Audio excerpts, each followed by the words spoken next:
बिस्मिल्लाहिर्रहमानिर्रहीम। Now let's start our experiment. सबसे पहले मैं आपको ये दिखाता चलूँ, अभी जो फर्स्ट ट्रायल है वो हम 0% रीसर्कुलेशन पे करेंगे।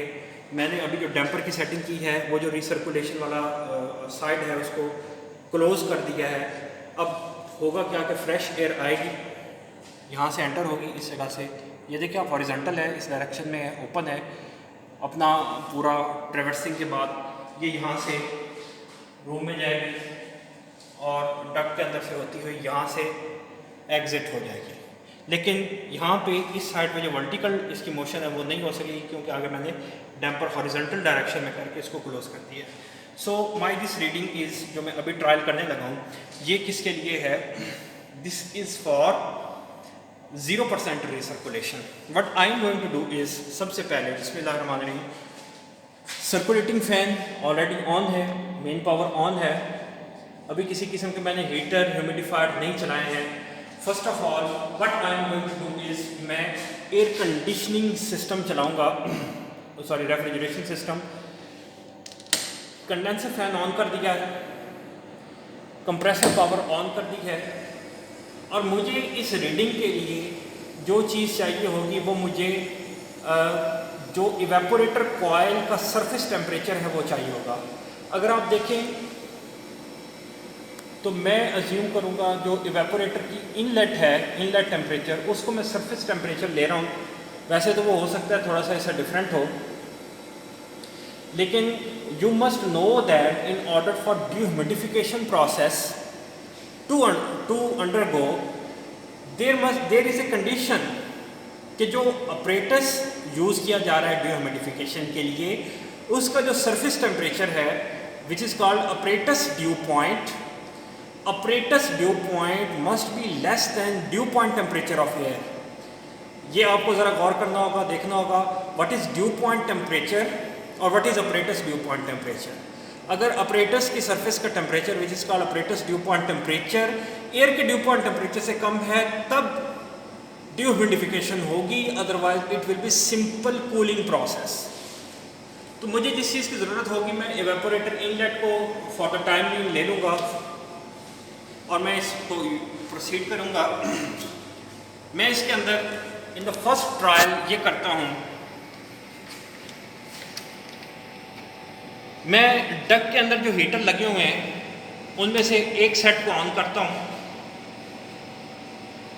क्योंकि फ़ैन चल रहा था। इस दफ़ा आपने देखा है आप ऑन हो गए, और मैं फाइन ट्यूनिंग के साथ कोशिश करता हूँ इसको 200 वाट पर ले जाऊँ।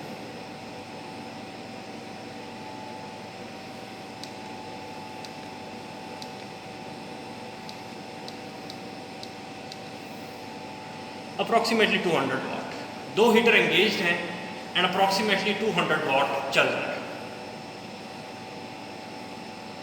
अभी मैं थोड़ा सा वेट करता हूँ और मैं फिर अपरेटस को स्टेडी स्टेट पे आने के लिए वेट करूँगा, रीडिंग देने के लिए। और साथ में मुझे करना ये है कि मैं डक्ट ह्यूमिडिफायर ऑन करूँगा। डक्ट ह्यूमिडिफायर देखिए कहाँ पे है, डक्ट ह्यूमिडिफायर को ऑन करूँगा। डक्ट ह्यूमिडिफायर यहाँ से ऑन है। मुझे करना ये है, मैं ये डक्ट ह्यूमिडिफायर यहाँ से ऑन करने लगूँ। तो व्हाट इज़ गोइंग ऑन, मेरे एक्सपेरिमेंट में जो साइक्रोमेट्रिक प्रोसेस इन्वॉल्व हो गए हैं वो क्या हैं? This is air intake, this is cooling, may be cooling and dehumidification और सिंपल कूलिंग। ये आपके एक्सपेरिमेंट का पार्ट है। आपको गेस करना होगा कि आया कि सिंपल कूलिंग हो रही है या कूलिंग विद डिह्यूमिडिफिकेशन, आपको जस्टिफाई करना होगा।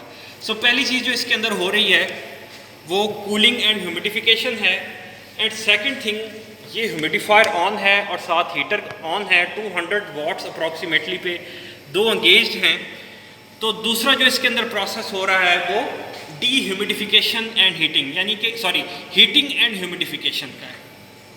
तो आपकी यहाँ पे कुछ स्टेट थी, इनलेट पे एक स्टेट थी, उसके बाद there is some cooling process and then heating and humidification process, और फिर ये हीटिंग एंड ह्यूमिडिफिकेशन के बाद ये यहाँ पे आपको पता चलेगा एट द एग्जिट कंडीशंस क्या है। तो इन दो प्रोसेसेस को आपने सिमुलेट करना है। आपने इनको साइक्रोमेट्रिक चार्ट पे प्लॉट करना है। आपको इसकी डाटा रीडिंग मिलेगी, आपने साइक्रोमेट्रिक चार्ट पे प्लॉट करके देखना है इसका फिर आपने थर्मोडायनेमिक एनालिसिस, हर किसी का ओपन एंडेड होगा, आप क्या करते हैं। फॉर एग्जांपल आप देख सकते हैं कि यहाँ पे कितनी हीट रिजेक्ट हुई इस जगह पे, यहाँ पे हीट एक्चुअली ऐड की हुई 200 वाट तो हम दे रहे हैं, लेकिन क्या एक्चुअली 200 वाट तो नहीं ऐड होगी ना, 100% एफिशिएंसी तो नहीं ना। आपने अपनी कंडीशंस को देख के देखना है कि कितनी हीट ऐड हुई है। ये जो आपको मिल रहा है, यहाँ से आप इस चीज़ को कैलकुलेट कर सकते हैं कि how much mass flow rate of water is entering, you can calculate. तो ये कुछ चीज़ें आपके लिए ओपन एंडेड छोड़ी जा रही हैं, जो आप हर बंदा रीडिंग्स को देखकर कैलकुलेट करेगा, ठीक है। इन दिस सेटिंग अभी मैं आप रीडिंग्स लूँगा। नेक्स्ट ट्रायल में मैं क्या करूँगा, नेक्स्ट ट्रायल में मैं ये करूँगा, ये मेरे पास 4 ह्यूमिडिटी के 4 पॉइंट्स हैं, टेम्परेचर के 4 पॉइंट्स हैं। इनको मैं नॉब रोटेट करके मैं देख सकता हूँ कि मुख्तलिफ लोकेशंस पे टेम्परेचर और ह्यूमिडिटी क्या है। जो इवेपोरेटर का सरफेस टेम्परेचर है उसको देखने के लिए I can use this button T3 जो इस वक्त 12 डिग्री सेंटीग्रेड है। यहाँ से देखूँगा मैं, ये वो इनपुट्स हैं जो कि डाटा रीडिंग के लिए यूज़ होंगी। इन द नेक्स्ट ट्रायल मैं क्या करूँगा, I will change the heating load, duct heating load जो इस वक्त अप्रॉक्सीमेटली 200 वाट है। इन द नेक्स्ट स्टेप मैं इसको तकरीबन 400 वाट्स पे ट्यून करूँगा। In the next trial approximately 400 पे ट्यून करूँगा और दोबारा रीडिंग्स लूँगा।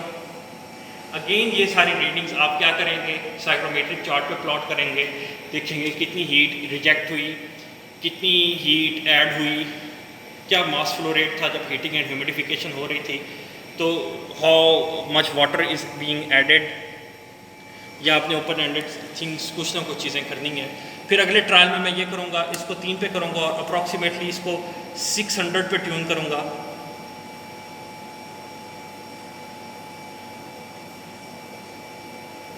अप्रॉक्सीमेटली यहाँ पे this is approximately 600, we can take it 600, ज़्यादा हो गया, मैं इसको ट्यून 600 पे करता हूँ।